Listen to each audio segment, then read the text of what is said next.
Before we start our presentation, I would like to introduce me and my team members. On the left side, Nurul Huda binti Ismail, Amirah Nashirah binti Husaini, Nur Safikah Eliana binti Sohaimi, Muhammad Irfan Hakimi bin Muhammad Ikram Hisham, and Hirzi Bariki bin Yaqub. Now, let's begin with introduction. Cardiovascular health is influenced by a dynamic interplay of various biological, environmental, and genetic factors. Among these, gender-specific differences play a significant role in determining risk factor, disease presentation, and outcomes. The difference in hormones, genetic, and lifestyle pattern between males and females create unique risk profile and disease trajectories. This discussion explores this factor in detail to highlight how they contribute the variation in cardiovascular health and outcomes. There are notable gender-specific differences in cardiovascular health. For males, there is a higher risk of heart disease at a younger age, primarily due to influence of testosterone. The symptoms in men are often more typical and include classic chest pain that radiates to the arm of jaw. Additionally, men are more prone to coronary artery disease early in life. Next, I will explain about hormonal influences in cardiovascular health. Hormonal changes significantly influence cardiovascular health, particularly in women. Before menopause, estrogen provides multiple benefits. It improves blood vessel flexibility and reduces arterial stiffness, which help maintain a healthy blood flow. Estrogen also increases HDL cholesterol and lower LDL cholesterol, promoting better heart health. Additionally, it offers antioxidant and anti-inflammatory protections, further reducing the risk of cardiovascular disease. After menopause, however, the risks associated with declining estrogen level become apparent. A decrease in estrogen increases artery stiffness, raises cholesterol level, and heightens the overall risk of heart disease. These changes explain why postmenopausal women are at a higher risk for cardiovascular issues compared to premenopausal women. When comparing premenopause and postmenopause in females, the differences are clear. During premenopause, estrogen protects the heart and blood vessels, significantly reducing the risk of hypertension, atherosclerosis, and other heart-related problems. On the other hand, postmenopause leads to a loss of these protections, resulting in higher risk of hypertension, atherosclerosis, and other cardiovascular conditions. Next is lifestyle factor. For resting phase, the type of activity they do usually is sitting or sleeping. So in this phase, for male have lower resting heart rate due to the higher muscle mass and stroke volume than female. For female have higher resting heart rate due to the smaller stroke volume and heart size. For light exercise, usually the type of exercise person do is walking or small jogging. So in this exercise, male cardiovascular response is gradual increase in heart rate and blood pressure, cause lower fat utilization compared to female. For female have moderate heart rate increase, and it affect estrogen to enhance fat metabolism and improve energy efficiency. For moderate exercise, for example, jogging, main response is efficiency cardiac output, cause rapid oxygen delivery due to the testosterone's effect on muscle function. For female sustain endurance due to reliance on fat metabolism, often outperforming male in long duration exercise. Next is high intensity exercise such as running and jumping jack.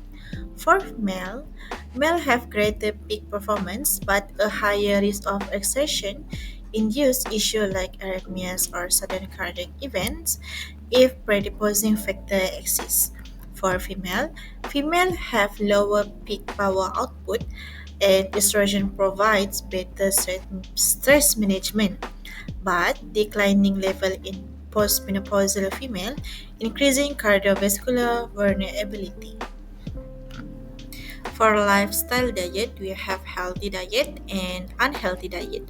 So for healthy diet, for male require higher caloric and protein intake to sustain muscle mass. And male will respond well to diets rich in whole grain, lean protein, and unsaturated fats. And for male with unhealthy diet, will face higher risk of early onset atherosclerosis and metabolic syndrome, and also more susceptible in hypertension with high salt diet. For female with healthy diet, female require diet rich in calcium and vitamin D for cardiovascular and bone health. Female also need balanced diet mitigate risk from postmenopausal metabolic change.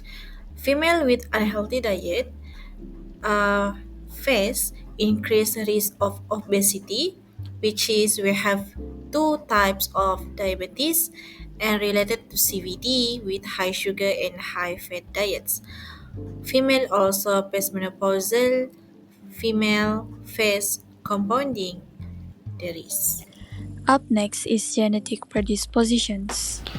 Okay, now we talk about genetic predispositions, where it play a significant role in cardiovascular disease, and with understanding this will help us in early detection and personalized treatment.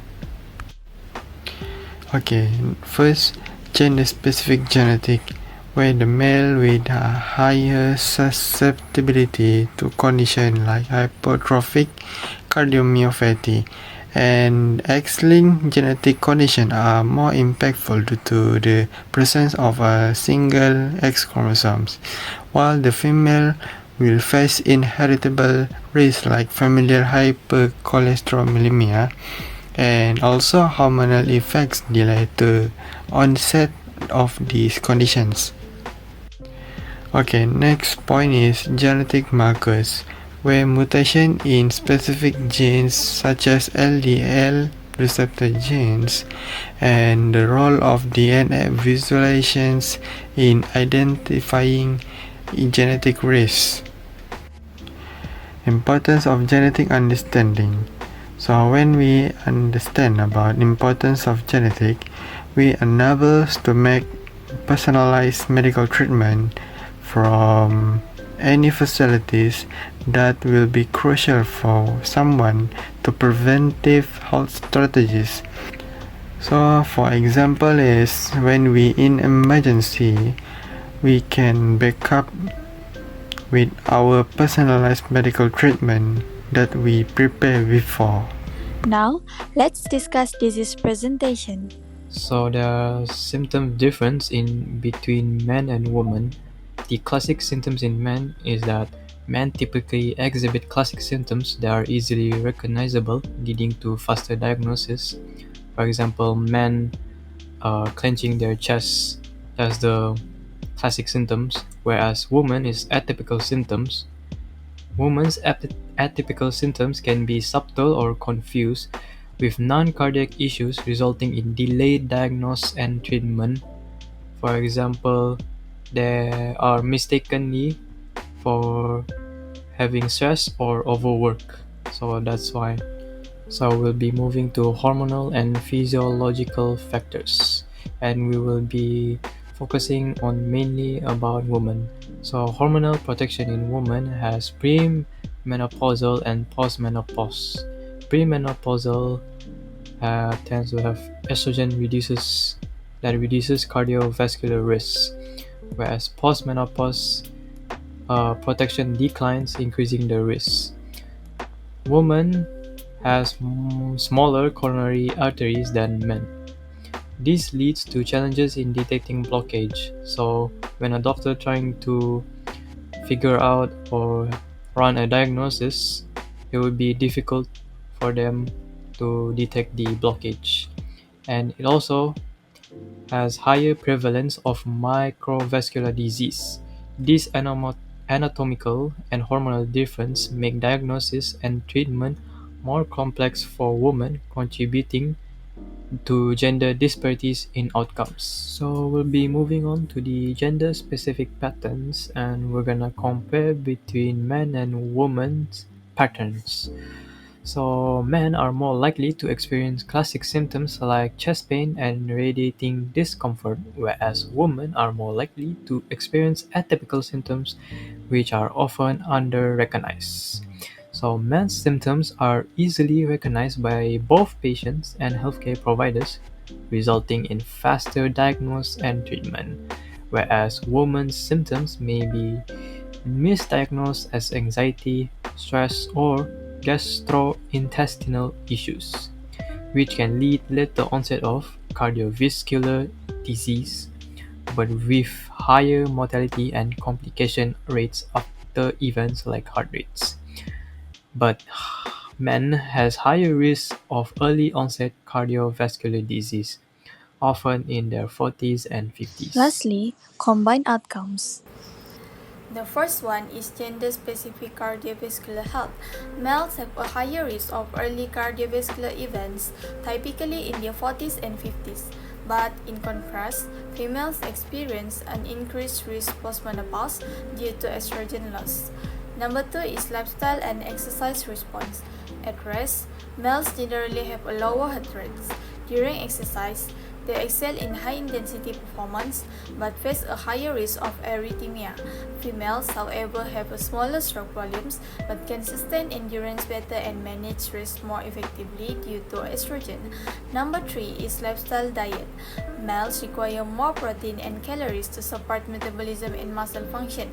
Meanwhile, females need higher calcium and vitamin D intake to maintain cardiovascular and bone health. Number 4 is symptom and diagnosis difference. Males often show classic heart attack symptoms such as chest pain and arm discomfort. Females, on the other hand, experience atypical symptoms like fatigue and nausea, which often lead to delayed diagnosis. The last one is post-heart attack outcomes. After a heart attack, males have a lower post-attack mortality rates. However, females face a higher mortality and complication risk. In conclusion, cardiovascular health differs significantly between male and females due to hormonal, genetic, and lifestyle factors. Male face a higher risk of early onset heart disease, while female, though initially protected by estrogen, experience increased risk after menopause. The differences in symptoms between gender often lead to delayed diagnosis in female, highlighting the need for greater awareness. This underscores the importance of early detection, timely treatment, and proactive prevention strategies. By adopting a comprehensive approach, focusing on lifestyle modification, recognizing gender-specific symptoms, and personalizing healthcare strategies, we can significantly improve health outcomes for both female and male. Ultimately, awareness and action are key to reducing cardiovascular disease risk and ensuring better long-term health for everyone.